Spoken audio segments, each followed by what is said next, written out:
The Book of 1 Samuel. Chapter 1. There was a certain man from Ramathaim, a Zuphite from the hill country of Ephraim, whose name was Elkanah son of Jeraham, the son of Elihu, the son of Tohu, the son of Zuph, an Ephraimite. He had 2 wives, one was called Hannah and the other Peninnah. Peninnah had children, but Hannah had none.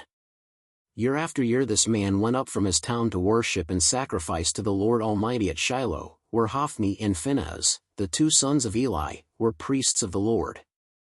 Whenever the day came for Elkanah to sacrifice, he would give portions of the meat to his wife Peninnah and to all her sons and daughters. But to Hannah he gave a double portion because he loved her, and the Lord had closed her womb. Because the Lord had closed Hannah's womb, her rival kept provoking her in order to irritate her. This went on year after year. Whenever Hannah went up to the house of the Lord, her rival provoked her till she wept and would not eat. Her husband Elkanah would say to her, "Hannah, why are you weeping? Why don't you eat? Why are you downhearted? Don't I mean more to you than 10 sons?" Once when they had finished eating and drinking in Shiloh, Hannah stood up. Now Eli the priest was sitting on his chair by the doorpost of the Lord's house. In her deep anguish Hannah prayed to the Lord, weeping bitterly. And she made a vow, saying, "Lord Almighty, if you will only look on your servant's misery and remember me, and not forget your servant but give her a son, then I will give him to the Lord for all the days of his life, and no razor will ever be used on his head." As she kept on praying to the Lord, Eli observed her mouth. Hannah was praying in her heart, and her lips were moving but her voice was not heard. Eli thought she was drunk and said to her, "How long are you going to stay drunk? Put away your wine." "Not so, my lord," Hannah replied, "I am a woman who is deeply troubled. I have not been drinking wine or beer, I was pouring out my soul to the Lord. Do not take your servant for a wicked woman, I have been praying here out of my great anguish and grief." Eli answered, "Go in peace, and may the God of Israel grant you what you have asked of him." She said, "May your servant find favor in your eyes." Then she went her way and ate something, and her face was no longer downcast. Early the next morning they arose and worshipped before the Lord and then went back to their home at Ramah. Elkanah made love to his wife Hannah, and the Lord remembered her. So in the course of time Hannah became pregnant and gave birth to a son. She named him Samuel, saying, "Because I asked the Lord for him." When her husband Elkanah went up with all his family to offer the annual sacrifice to the Lord and to fulfill his vow, Hannah did not go. She said to her husband, "After the boy is weaned, I will take him and present him before the Lord, and he will live there always." "Do what seems best to you," her husband Elkanah told her. "Stay here until you have weaned him, only may the Lord make good his word." So the woman stayed at home and nursed her son until she had weaned him. After he was weaned, she took the boy with her, young as he was, along with a 3-year-old bull, an ephah of flour and a skin of wine, and brought him to the house of the Lord at Shiloh. When the bull had been sacrificed, they brought the boy to Eli, and she said to him, "Pardon me, my lord. As surely as you live, I am the woman who stood here beside you praying to the Lord. I prayed for this child, and the Lord has granted me what I asked of him. So now I give him to the Lord. For his whole life he will be given over to the Lord." And he worshipped the Lord there. Chapter 2. Then Hannah prayed and said, "My heart rejoices in the Lord. In the Lord my horn is lifted high. My mouth boasts over my enemies. For I delight in your deliverance. There is no one holy like the Lord. There is no one besides you. There is no rock like our God. Do not keep talking so proudly, or let your mouth speak such arrogance. For the Lord is a God who knows, and by him deeds are weighed. The bows of the warriors are broken, but those who stumbled are armed with strength. Those who were full hire themselves out for food, but those who were hungry are hungry no more. She who was barren has borne 7 children, but she who has had many sons pines away. The Lord brings death and makes alive. He brings down to the grave and raises up. The Lord sends poverty and wealth. He humbles and he exalts. He raises the poor from the dust, and lifts the needy from the ash heap. He seats them with princes, and has them inherit a throne of honor. For the foundations of the earth are the Lord's. On them he has set the world. He will guard the feet of his faithful servants. But the wicked will be silenced in the place of darkness. It is not by strength that one prevails. Those who oppose the Lord will be broken. The Most High will thunder from heaven. The Lord will judge the ends of the earth. He will give strength to his king, and exalt the horn of his anointed. Then Elkanah went home to Ramah, but the boy ministered before the Lord under Eli the priest. Eli's sons were scoundrels, they had no regard for the Lord. Now it was the practice of the priests that, whenever any of the people offered a sacrifice, the priest's servant would come with a three-pronged fork in his hand while the meat was being boiled and would plunge the fork into the pan or kettle or cauldron or pot. Whatever the fork brought up the priest would take for himself. This is how they treated all the Israelites who came to Shiloh. But even before the fat was burned, the priest's servant would come and say to the person who was sacrificing, "Give the priest some meat to roast. He won't accept boiled meat from you, but only raw." If the person said to him, "Let the fat be burned first, and then take whatever you want," the servant would answer, "No, hand it over now. If you don't, I'll take it by force." This sin of the young men was very great in the Lord's sight, for they were treating the Lord's offering with contempt. But Samuel was ministering before the Lord, a boy wearing a linen ephod. Each year his mother made him a little robe and took it to him when she went up with her husband to offer the annual sacrifice. Eli would bless Elkanah and his wife, saying, "May the Lord give you children by this woman to take the place of the one she prayed for and gave to the Lord." Then they would go home. And the Lord was gracious to Hannah, she gave birth to 3 sons and 2 daughters. Meanwhile, the boy Samuel grew up in the presence of the Lord. Now Eli, who was very old, heard about everything his sons were doing to all Israel and how they slept with the women who served at the entrance to the tent of meeting. So he said to them, "Why do you do such things? I hear from all the people about these wicked deeds of yours. No, my sons, the report I hear spreading among the Lord's people is not good. If one person sins against another, God may mediate for the offender, but if anyone sins against the Lord, who will intercede for them?" His sons, however, did not listen to their father's rebuke, for it was the Lord's will to put them to death. And the boy Samuel continued to grow in stature and in favor with the Lord and with people. Now a man of God came to Eli and said to him, "This is what the Lord says, Did I not clearly reveal myself to your ancestors' family when they were in Egypt under Pharaoh? I chose your ancestor out of all the tribes of Israel to be my priest, to go up to my altar, to burn incense, and to wear an ephod in my presence. I also gave your ancestors' family all the food offerings presented by the Israelites. Why do you scorn my sacrifice and offering that I prescribed for my dwelling? Why do you honor your sons more than me by fattening yourselves on the choice parts of every offering made by my people Israel? Therefore the Lord, the God of Israel, declares, I promised that members of your family would minister before me forever. But now the Lord declares, far be it from me. Those who honor me I will honor, but those who despise me will be disdained. The time is coming when I will cut short your strength and the strength of your priestly house, so that no one in it will reach old age, and you will see distress in my dwelling. Although good will be done to Israel, no one in your family line will ever reach old age. Every one of you that I do not cut off from serving at my altar I will spare only to destroy your sight and sap your strength, and all your descendants will die in the prime of life. And what happens to your 2 sons, Hophni and Phinehas, will be assigned to you, they will both die on the same day. I will raise up for myself a faithful priest, who will do according to what is in my heart and mind. I will firmly establish his priestly house, and they will minister before my anointed one always. Then everyone left in your family line will come and bow down before him for a piece of silver and a loaf of bread and plead, appoint me to some priestly office so I can have food to eat. Chapter 3. The boy Samuel ministered before the Lord under Eli. In those days the word of the Lord was rare, there were not many visions. One night Eli, whose eyes were becoming so weak that he could barely see, was lying down in his usual place. The lamp of God had not yet gone out, and Samuel was lying down in the house of the Lord, where the ark of God was. Then the Lord called Samuel. Samuel answered, Here I am. And he ran to Eli and said, Here I am, you called me. But Eli said, I did not call, go back and lie down. So he went and lay down. Again the Lord called, Samuel. And Samuel got up and went to Eli and said, Here I am, you called me. My son, Eli said, I did not call, go back and lie down. Now Samuel did not yet know the Lord, the word of the Lord had not yet been revealed to him. A third time the Lord called, Samuel.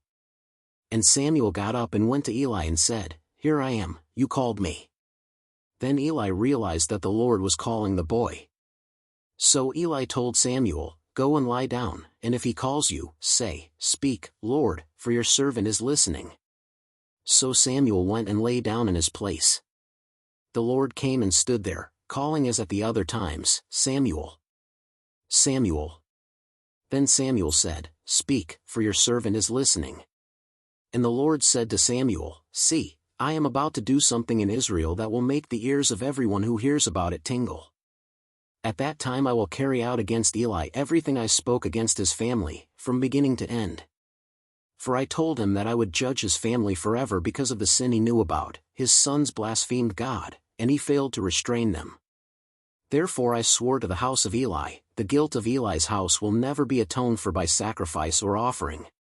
Samuel lay down until morning and then opened the doors of the house of the Lord. He was afraid to tell Eli the vision, but Eli called him and said, Samuel, my son. Samuel answered, Here I am. What was it he said to you? Eli asked. Do not hide it from me. May God deal with you, be it ever so severely, if you hide from me anything he told you. So Samuel told him everything, hiding nothing from him. Then Eli said, He is the Lord, let him do what is good in his eyes. The Lord was with Samuel as he grew up, and he let none of Samuel's words fall to the ground. And all Israel from Dan to Beersheba recognized that Samuel was attested as a prophet of the Lord. The Lord continued to appear at Shiloh, and there he revealed himself to Samuel through his word. Chapter 4. And Samuel's word came to all Israel. Now the Israelites went out to fight against the Philistines. The Israelites camped at Ebenezer, and the Philistines at Aphek. The Philistines deployed their forces to meet Israel, and as the battle spread, Israel was defeated by the Philistines, who killed about 4,000 of them on the battlefield. When the soldiers returned to camp, the elders of Israel asked, Why did the Lord bring defeat on us today before the Philistines? Let us bring the ark of the Lord's covenant from Shiloh, so that he may go with us and save us from the hand of our enemies. So the people sent men to Shiloh, and they brought back the ark of the covenant of the Lord Almighty, who is enthroned between the cherubim. And Eli's two sons, Hophni and Phinehas, were there with the ark of the covenant of God. When the ark of the Lord's covenant came into the camp, all Israel raised such a great shout that the ground shook. Hearing the uproar, the Philistines asked, What's all this shouting in the Hebrew camp? When they learned that the ark of the Lord had come into the camp, the Philistines were afraid. A god has come into the camp, they said. Oh no! Nothing like this has happened before. We're doomed. Who will deliver us from the hand of these mighty gods? They are the gods who struck the Egyptians with all kinds of plagues in the wilderness. Be strong, Philistines. Be men, or you will be subject to the Hebrews, as they have been to you. Be men, and fight. So the Philistines fought, and the Israelites were defeated and every man fled to his tent. The slaughter was very great, Israel lost 30,000 foot soldiers. The ark of God was captured, and Eli's two sons, Hophni and Phinehas, died. That same day a Benjamite ran from the battle line and went to Shiloh with his clothes torn and dust on his head. When he arrived, there was Eli sitting on his chair by the side of the road, watching, because his heart feared for the ark of God. When the man entered the town and told what had happened, the whole town sent up a cry. Eli heard the outcry and asked, What is the meaning of this uproar? The man hurried over to Eli, who was 98 years old and whose eyes had failed so that he could not see. He told Eli, I have just come from the battle line, I fled from it this very day. Eli asked, What happened, my son? The man who brought the news replied, Israel fled before the Philistines, and the army has suffered heavy losses. Also your two sons, Hophni and Phinehas, are dead, and the ark of God has been captured. When he mentioned the ark of God, Eli fell backward off his chair by the side of the gate. His neck was broken and he died, for he was an old man, and he was heavy. He had led Israel 40 years. His daughter-in-law, the wife of Phinehas, was pregnant and near the time of delivery. When she heard the news that the ark of God had been captured and that her father-in-law and her husband were dead, she went into labor and gave birth, but was overcome by her labor pains. As she was dying, the women attending her said, "Don't despair, you have given birth to a son." But she did not respond or pay any attention. She named the boy Ichabod, saying, "The glory has departed from Israel, because of the capture of the ark of God and the deaths of her father-in-law and her husband." She said, "The glory has departed from Israel, for the ark of God has been captured." Chapter 5. After the Philistines had captured the ark of God, they took it from Ebenezer to Ashdod. Then they carried the ark into Dagon's temple and set it beside Dagon. When the people of Ashdod rose early the next day, there was Dagon, fallen on his face on the ground before the ark of the Lord. They took Dagon and put him back in his place. But the following morning when they rose, there was Dagon, fallen on his face on the ground before the ark of the Lord. His head and hands had been broken off and were lying on the threshold, only his body remained. That is why to this day neither the priests of Dagon nor any others who enter Dagon's temple at Ashdod step on the threshold. The Lord's hand was heavy on the people of Ashdod and its vicinity. He brought devastation on them and afflicted them with tumors. When the people of Ashdod saw what was happening, they said, "The ark of the God of Israel must not stay here with us, because his hand is heavy on us and on Dagon our God." So they called together all the rulers of the Philistines and asked them, "What shall we do with the ark of the God of Israel?" They answered, "Have the ark of the God of Israel moved to Gath." So they moved the ark of the God of Israel. But after they had moved it, the Lord's hand was against that city, throwing it into a great panic. He afflicted the people of the city, both young and old, with an outbreak of tumors. So they sent the ark of God to Ekron. As the ark of God was entering Ekron, the people of Ekron cried out, "They have brought the ark of the God of Israel around to us to kill us and our people." So they called together all the rulers of the Philistines and said, "Send the ark of the God of Israel away, let it go back to its own place, or it will kill us and our people."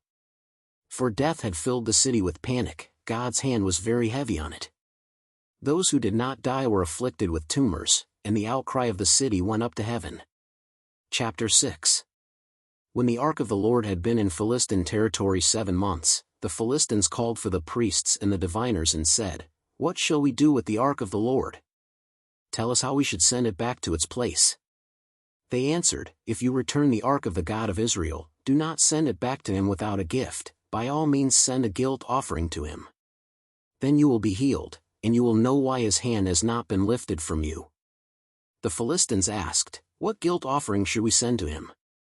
They replied, 5 gold tumors and 5 gold rats, according to the number of the Philistine rulers, because the same plague has struck both you and your rulers. Make models of the tumors and of the rats that are destroying the country, and give glory to Israel's God. Perhaps he will lift his hand from you and your gods and your land. Why do you harden your hearts as the Egyptians and Pharaoh did? When Israel's God dealt harshly with them, did they not send the Israelites out so they could go on their way? Now then, get a new cart ready, with 2 cows that have calved and have never been yoked. Hitch the cows to the cart, but take their calves away and pen them up. Take the ark of the Lord and put it on the cart, and in a chest beside it put the gold objects you are sending back to him as a guilt offering. Send it on its way, but keep watching it. If it goes up to its own territory, toward Beth Shemesh, then the Lord has brought this great disaster on us. But if it does not, then we will know that it was not his hand that struck us but that it happened to us by chance." So they did this. They took 2 such cows and hitched them to the cart and penned up their calves. They placed the ark of the Lord on the cart and along with it the chest containing the gold rats and the models of the tumors. Then the cows went straight up toward Beth Shemesh, keeping on the road and lowing all the way, they did not turn to the right or to the left. The rulers of the Philistines followed them as far as the border of Beth Shemesh. Now the people of Beth Shemesh were harvesting their wheat in the valley, and when they looked up and saw the ark, they rejoiced at the sight. The cart came to the field of Joshua of Beth Shemesh, and there it stopped beside a large rock. The people chopped up the wood of the cart and sacrificed the cows as a burnt offering to the Lord. the Levites took down the ark of the Lord, together with the chest containing the gold objects, and placed them on the large rock. On that day the people of Beth-Shemesh offered burnt offerings and made sacrifices to the Lord. The 5 rulers of the Philistines saw all this and then returned that same day to Ekron. These are the gold tumors the Philistines sent as a guilt offering to the Lord, 1 each for Ashdod, Gaza, Ashkelon, Gath and Ekron. And the number of the gold rats was according to the number of Philistine towns belonging to the 5 rulers, the fortified towns with their country villages. The large rock on which the Levites set the ark of the Lord is a witness to this day in the field of Joshua of Beth-Shemesh. But God struck down some of the inhabitants of Beth-Shemesh, putting 70 of them to death because they looked into the ark of the Lord. The people mourned because of the heavy blow the Lord had dealt them. And the people of Beth-Shemesh asked, "Who can stand in the presence of the Lord, this holy God? To whom will the ark go up from here?" Then they sent messengers to the people of Kiriath-Jearim, saying, "The Philistines have returned the ark of the Lord. Come down and take it up to your town." Chapter 7. So the men of Kiriath-Jearim came and took up the ark of the Lord. They brought it to Abinadab's house on the hill and consecrated Eleazar his son to guard the ark of the Lord. The ark remained at Kiriath-Jearim a long time, 20 years in all. Then all the people of Israel turned back to the Lord. So Samuel said to all the Israelites, "If you are returning to the Lord with all your hearts, then rid yourselves of the foreign gods and the Ashtoreths and commit yourselves to the Lord and serve him only, and he will deliver you out of the hand of the Philistines." So the Israelites put away their Baals and Ashtoreths, and served the Lord only. Then Samuel said, "Assemble all Israel at Mizpah, and I will intercede with the Lord for you." When they had assembled at Mizpah, they drew water and poured it out before the Lord. On that day they fasted and there they confessed, "We have sinned against the Lord." Now Samuel was serving as leader of Israel at Mizpah. When the Philistines heard that Israel had assembled at Mizpah, the rulers of the Philistines came up to attack them. When the Israelites heard of it, they were afraid because of the Philistines. They said to Samuel, "Do not stop crying out to the Lord our God for us, that he may rescue us from the hand of the Philistines." Then Samuel took a suckling lamb and sacrificed it as a whole burnt offering to the Lord. He cried out to the Lord on Israel's behalf, and the Lord answered him. While Samuel was sacrificing the burnt offering, the Philistines drew near to engage Israel in battle. But that day the Lord thundered with loud thunder against the Philistines and threw them into such a panic that they were routed before the Israelites. The men of Israel rushed out of Mizpah and pursued the Philistines, slaughtering them along the way to a point below Beth-kar. Then Samuel took a stone and set it up between Mizpah and Shin. He named it Ebenezer, saying, "Thus far the Lord has helped us." So the Philistines were subdued and they stopped invading Israel's territory. Throughout Samuel's lifetime, the hand of the Lord was against the Philistines. The towns from Ekron to Gath that the Philistines had captured from Israel were restored to Israel, and Israel delivered the neighboring territory from the hands of the Philistines. And there was peace between Israel and the Amorites. Samuel continued as Israel's leader all the days of his life. From year to year he went on a circuit from Bethel to Gilgal to Mizpah, judging Israel in all those places. But he always went back to Ramah, where his home was, and there he also held court for Israel. And he built an altar there to the Lord. Chapter 8. When Samuel grew old, he appointed his sons as Israel's leaders. The name of his firstborn was Joel and the name of his second was Abijah, and they served at Beersheba. But his sons did not follow his ways. They turned aside after dishonest gain and accepted bribes and perverted justice. So all the elders of Israel gathered together and came to Samuel at Ramah. They said to him, "You are old, and your sons do not follow your ways. Now appoint a king to lead us, such as all the other nations have." But when they said, "Give us a king to lead us," this displeased Samuel, so he prayed to the Lord. And the Lord told him, "Listen to all that the people are saying to you. It is not you they have rejected, but they have rejected me as their king.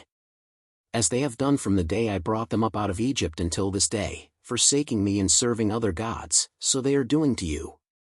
Now listen to them, but warn them solemnly and let them know what the king who will reign over them will claim as his rights." Samuel told all the words of the Lord to the people who were asking him for a king. He said, "This is what the king who will reign over you will claim as his rights. He will take your sons and make them serve with his chariots and horses, and they will run in front of his chariots. Some he will assign to be commanders of thousands and commanders of 50s, and others to plow his ground and reap his harvest, and still others to make weapons of war and equipment for his chariots. He will take your daughters to be perfumers and cooks and bakers. He will take the best of your fields and vineyards and olive groves and give them to his attendants. He will take 1/10 of your grain and of your vintage and give it to his officials and attendants. Your male and female servants and the best of your cattle and donkeys he will take for his own use. He will take 1/10 of your flocks, and you yourselves will become his slaves. When that day comes, you will cry out for relief from the king you have chosen, but the Lord will not answer you in that day." But the people refused to listen to Samuel. "No," they said. "We want a king over us. Then we will be like all the other nations, with a king to lead us and to go out before us and fight our battles." When Samuel heard all that the people said, he repeated it before the Lord. The Lord answered, "Listen to them and give them a king." Then Samuel said to the Israelites, "Everyone go back to your own town." Chapter 9. There was a Benjamite, a man of standing, whose name was Kish son of Abel, the son of Zerah, the son of Becherath, the son of Aphiah of Benjamin. Kish had a son named Saul, as handsome a young man as could be found anywhere in Israel, and he was a head taller than anyone else. Now the donkeys belonging to Saul's father Kish were lost, and Kish said to his son Saul, "Take one of the servants with you and go and look for the donkeys." So he passed through the hill country of Ephraim and through the area around Shalisha, but they did not find them. They went on into the district of Shalim, but the donkeys were not there. Then he passed through the territory of Benjamin, but they did not find them. When they reached the district of Zuph, Saul said to the servant who was with him, "Come, let's go back, or my father will stop thinking about the donkeys and start worrying about us." But the servant replied, "Look, in this town there is a man of God, he is highly respected, and everything he says comes true. Let's go there now. Perhaps he will tell us what way to take." Saul said to his servant, "If we go, what can we give the man? The food in our sacks is gone. We have no gift to take to the man of God. What do we have?" The servant answered him again.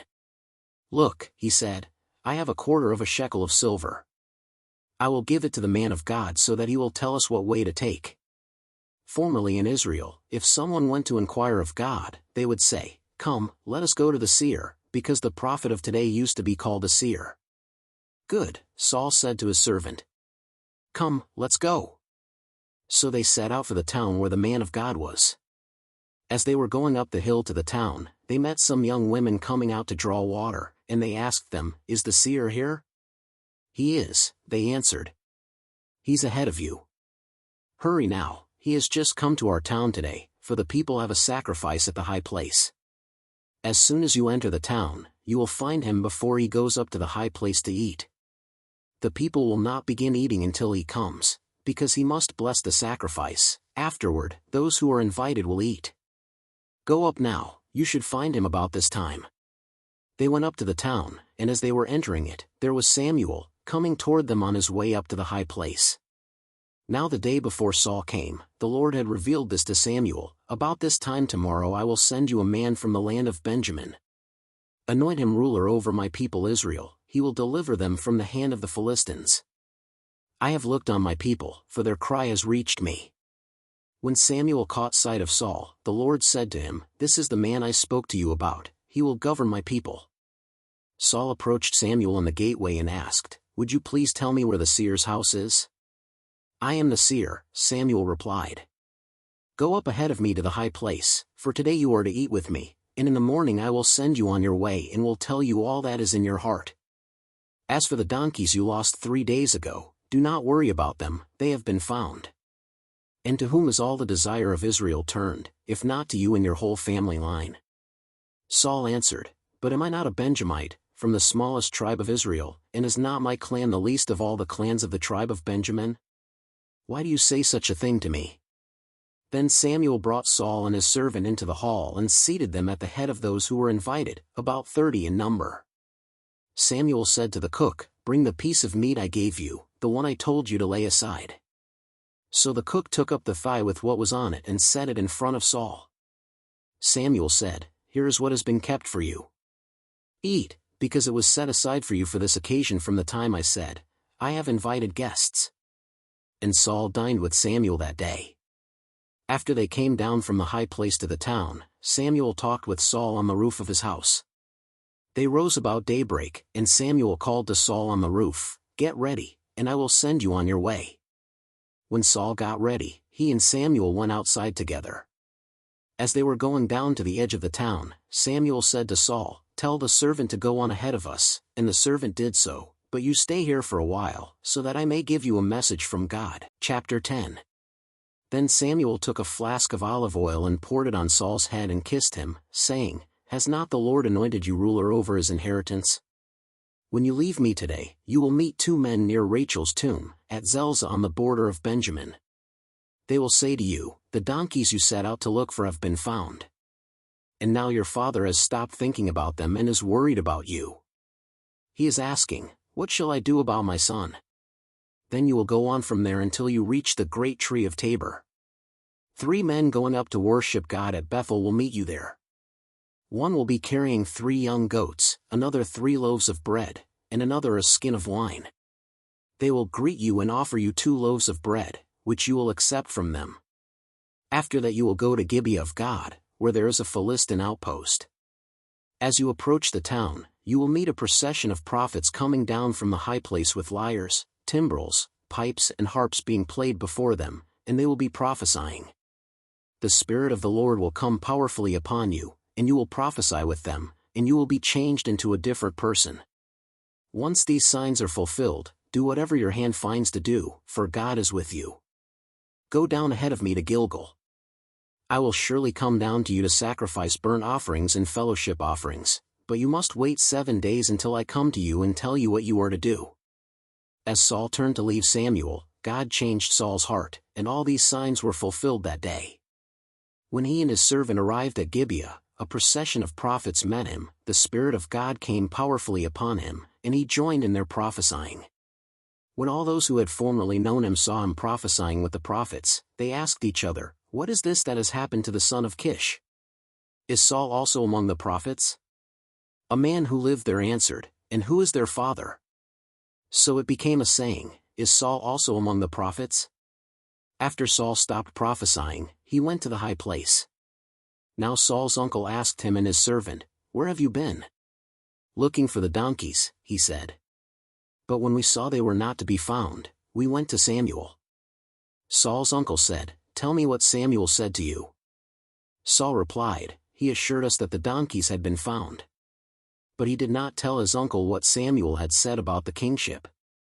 Samuel summoned the people of Israel to the Lord at Mizpah and said to them, "This is what the Lord, the God of Israel, says, I brought Israel up out of Egypt, and I delivered you from the power of Egypt and all the kingdoms that oppressed you. But you have now rejected your God, who saves you out of all your disasters and calamities. And you have said, 'No, appoint a king over us.' So now present yourselves before the Lord by your tribes and clans." When Samuel had all Israel come forward by tribes, the tribe of Benjamin was taken by lot. Then he brought forward the tribe of Benjamin, clan by clan, and Matri's clan was taken. Finally Saul son of Kish was taken. But when they looked for him, he was not to be found. So they inquired further of the Lord, "Has the man come here yet?" And the Lord said, "Yes, he has hidden himself among the supplies." They ran and brought him out, and as he stood among the people he was a head taller than any of the others. Samuel said to all the people, "Do you see the man the Lord has chosen? There is no one like him among all the people." Then the people shouted, "Long live the king!" Samuel explained to the people the rights and duties of kingship. He wrote them down on a scroll and deposited it before the Lord. Then Samuel dismissed the people to go to their own homes. Saul also went to his home in Gibeah, accompanied by valiant men whose hearts God had touched. But some scoundrels said, "How can this fellow save us?" They despised him and brought him no gifts.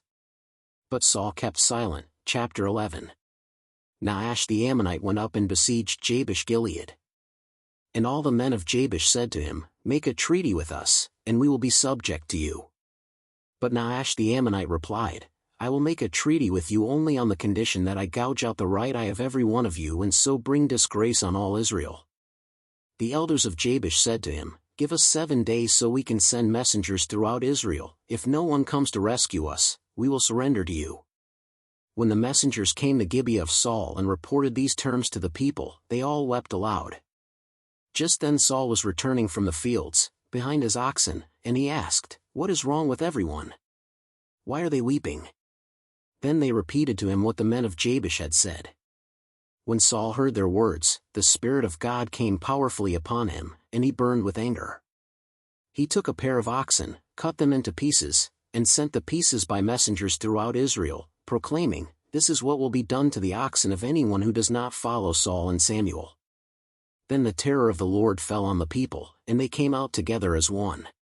When Saul mustered them at Bezek, the men of Israel numbered 300,000 and those of Judah 30,000.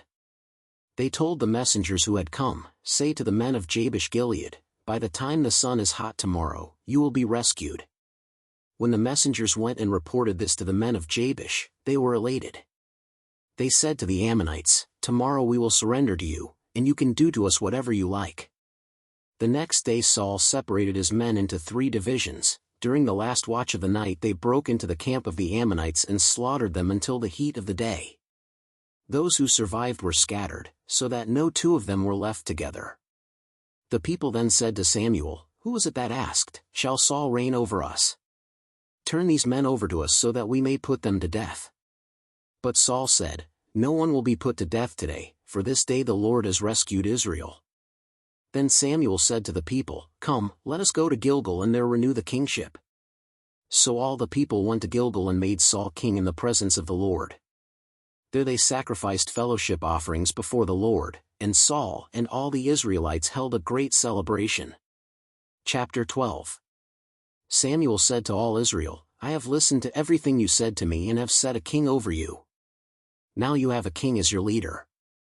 As for me, I am old and gray, and my sons are here with you. I have been your leader from my youth until this day. Here I stand. Testify against me in the presence of the Lord and his anointed. Whose ox have I taken? Whose donkey have I taken? Whom have I cheated? Whom have I oppressed? From whose hand have I accepted a bribe to make me shut my eyes? If I have done any of these things, I will make it right. You have not cheated or oppressed us, they replied. You have not taken anything from anyone's hand. Samuel said to them, The Lord is witness against you, and also his anointed is witness this day, that you have not found anything in my hand. He is witness, they said. Then Samuel said to the people, It is the Lord who appointed Moses and Aaron and brought your ancestors up out of Egypt. Now then, stand here, because I am going to confront you with evidence before the Lord as to all the righteous acts performed by the Lord for you and your ancestors.